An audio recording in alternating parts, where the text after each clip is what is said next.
สบายดีบรรดาท่านตอนนี้ข้าพเจ้าอยู่ที่แคมป์น้ำฮุงเมืองสัญญบุรีเขื่อนสัญญบุรีมาเบิ่งสภาพน้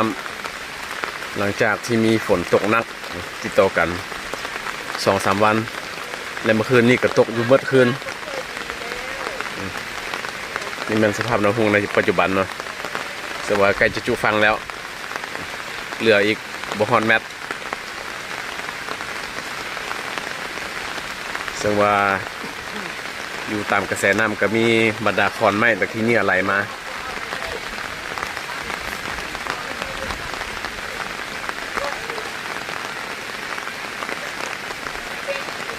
ตอนนี้น้ำห่างจากฝั่งบ่ฮอด1 เมตรแล้วเดี๋ยวนี้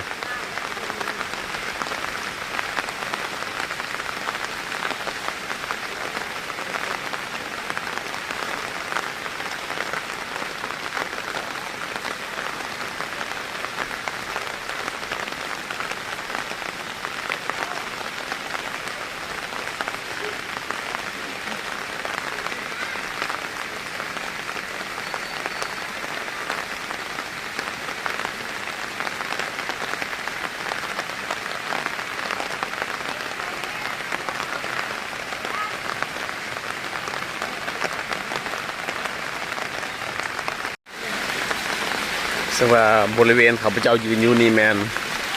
ตลาดกลางคืนแคมป์น้ำฮุงเมืองสัญญบุรีตอนนี้ข้าพเจ้าย่างกำลังจะย่างขึ้นไปเบิงอยู่บริเวณกองขัวว่าน้ำขึ้นหลายสำใด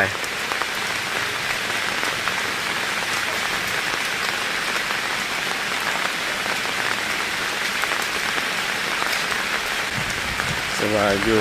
แคมป์น้ำฮุงนี่ก็มีชาวบ้านที่ว่าอาศัยอยู่บริเวณนี้มาเบิ่งสภาพน้ำนะเพื่อเก็บพร้อมๆในการเก็บเกี่ยวของในกรณีหาก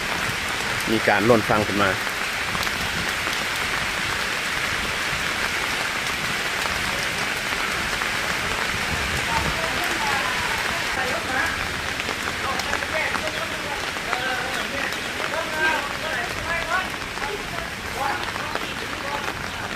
เราจะสังเกตเห็นว่ากระแสน้ำไหลแห้งขนาดในตอนนี้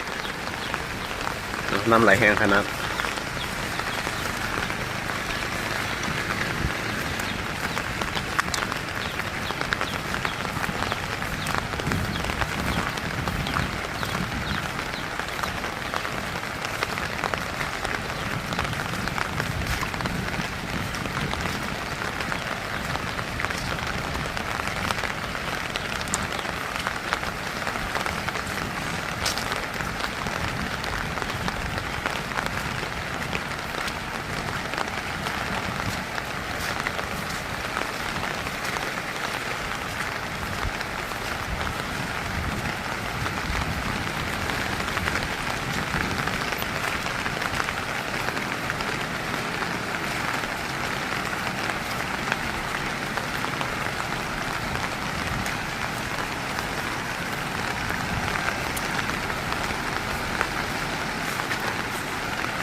ที่แมนบริเวณกองขัวนะ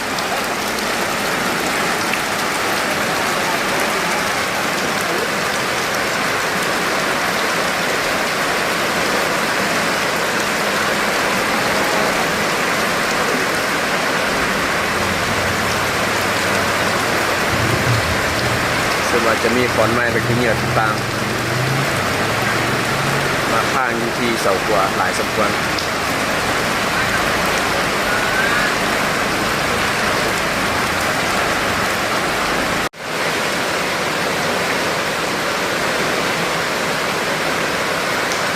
ส